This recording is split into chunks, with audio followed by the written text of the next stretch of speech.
नमस्कार. आत्ताची सगळ्यात मोठी बातमी. चाटणकर मावशी तर गेल्या. गेल्या म्हणजे गेल्या नाही हो.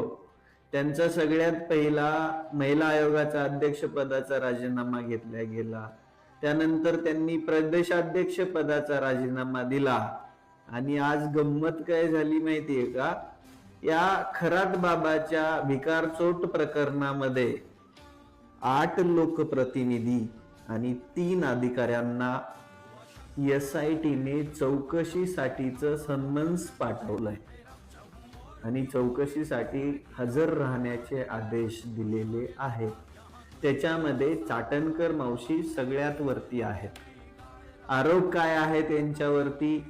ज्या पीडित महिलांवरती या भिकारचोट भोंदूने अत्याचार केले त्या महिलांना धमकवण्याचं काम या 11 लोकांनी केलंय. या 11 लोकांनीच त्यांच्या आर्थिक परिस्थितीचा फायदा घेतलाय, त्यांच्या मानसिक मजबुरीचा फायदा घेतलाय आणि त्याच्यामधूनच हे सगळं प्रकरण घडलंय. म्हणजे विचार करा तुम्ही, या 11 लोकांमध्ये सगळेजण पॉवरफुल माणसं आहेत, सत्तेमध्ये बसलेली माणसं आहेत.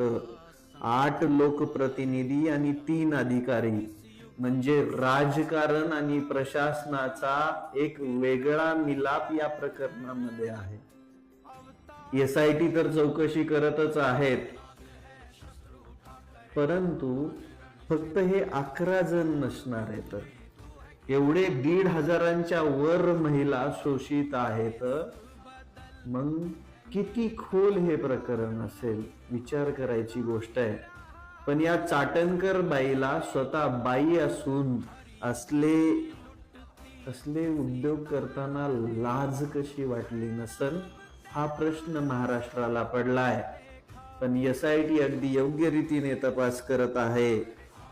माझं तर म्हणणं आहे, SITने लवकरात लवकर चाटणकर बाईला सह आरोपी करून जेलमध्ये डांबलं पाहिजे, कारण की तिची लायकीच